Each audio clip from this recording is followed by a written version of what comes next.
আমরা জানি না কে কতদিন কার কতদিন বাইক আছে বা কে কতদিন কেমনে থাকি। তো সবাই সবার জন্য দোয়া করি, ভালো থাকি।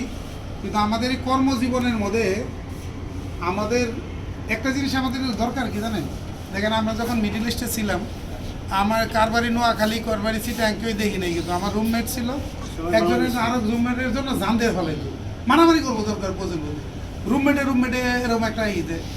আমরা যারা আছি মনে করেন তানাস ফ্যামিলিতে, আমরা এইখানে যারা আছি এই তানাসটা কিন্তু এমডি স্যারের একটা মানে যেহেতু তার মাদার ফ্যাক্টরি, এইখানকার প্রতি কিন্তু তার একটা এক্সট্রা সব কর্নার থাকে। তো মালিক তো দিন শেষে কী হয়, যখন লাভ লসের হিসাব করে তখন যখন এটা পায় না, মানে কাঙ্ক্ষিত এটা সেও জন মানে একেবারেই নগণ্য থাকে, তখন কিন্তু এটা কেউই আসলে অ্যাকসেপ্ট করার কথা না।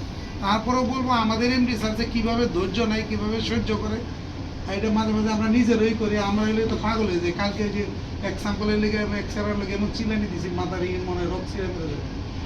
এইগুলি আমরা কর্মক্ষেত্রে করে থাকি, এক জায়গায় করে সবচেয়ে বন্ধন হওয়া উচিত। তা আমরা যারা একটা টিম আছি, যে কোনো কেউ একটা লিড দিতে হয়। লিড তো এবারে মাতবরকে যখন যেছে তাহলে তো হবে না, একজন তো মাতবর থাকতে হবে। তাহলে আমাদের এখানে যেহেতু একজন মাতবর আছে, প্রোডাকশন হেড একজন আছে, আমরা বাকি যারা আছেন আপনার সবাই, আমার মনে হয় একটা আমব্রেলার নিচে আইসে সবাই, একটা ছাতা নিচে আইসে সবাই আমরা কাঁধে কাঁধ মিলে যদি কাজটা করি, তাহলে আমাদের যেমন মনে করেন এমনি স্যার একদিন আমার জিজ্ঞেস করছিল এই তারা যেভাবে কোয়ালিটি নিয়ে সবার জিজ্ঞেস করছে, আমি বলছি যে স্যার আমি কাজ করি আমার জন্য, তোর মানি আমি বলি হ্যাঁ স্যার, আপনি 1000 কোটি টাকা আছে, আপনি যে কোনো জায়গায় আমার চাকরি করতে পারবেন, আমার মতো রিপন থাকুক না থাকুক আরেকজন হায়ার করতে পারবেন। বাট আমার কি হবে, আমার চালান হচ্ছে ফেস ভ্যালু।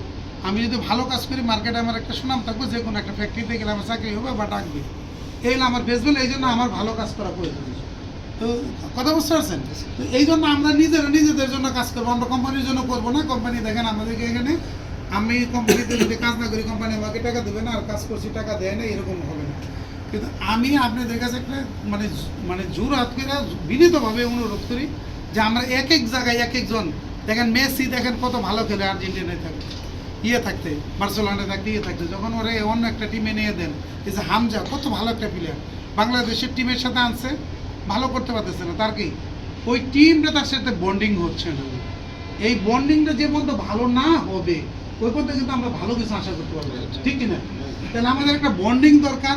এইরকম পার্টি আমরা আরও মাঝে মাঝে দেখতে চাই, খালি শুধু বার্থডের জন্য না, সেলিব্রেশন না, আরও ভালো কিছু প্রোডাকশন দেখবেন। এখানেও কিন্তু আগে হয়েছে, একটা সময় হয় নাই তা না। এই সময়টা এটার মধ্যে কিন্তু আমরাও কিন্তু একটা সময় এখানে যখন আমি সুদীপ দেয়, যখন আমরা কাছাকাছি সময়, উনি আমার একটু আগে জয়েন করছে, 3-4 মাস হয়তো আগে জয়েন করছে। তো ওই সময় যে একটা পিরিয়ড ছিল, বা আমাদের যে সিও স্যার ছিল, সাপোর্ট স্যার ছিল, ছোয়াজায় ছিল, মানে একটা স্বর্ণযুগ বলবো আমি ওই সময় যে ছিল কি মানুষের। এবং সিও স্যার একটা লোক ছিল, এরকম কোনো একটা পার্টি হইলে মানে একেবারে